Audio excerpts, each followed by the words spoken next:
can erken koş değilsin dev aytarında ne büyüktü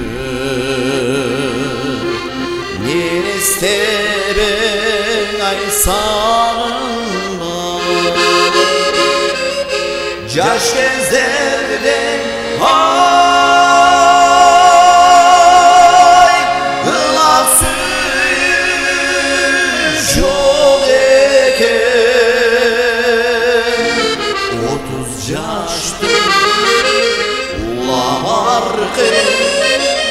ulamar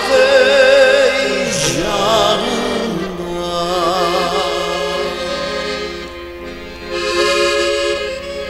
koş sügün koş da şordan canına sincak şirin men süyerek ay çağında ak sünden hay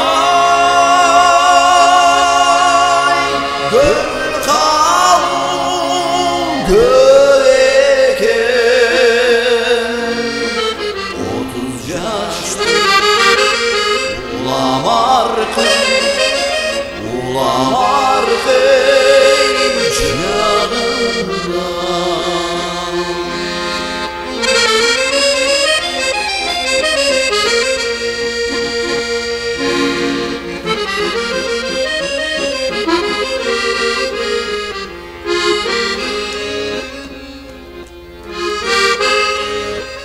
sen bir gepter bolsun karın ay gün ötkün unutulgan uçar zamat ay gün öktün südegen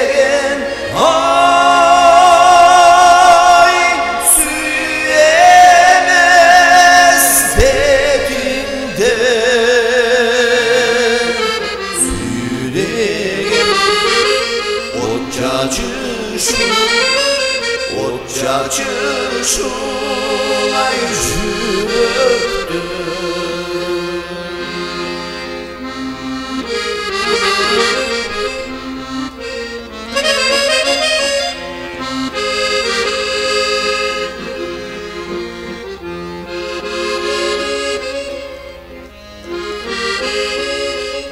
sen bir bakşa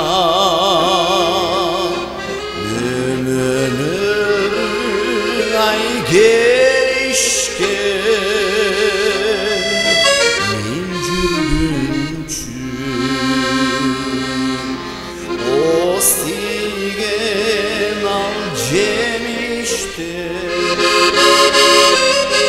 südegen ay süyemez erinde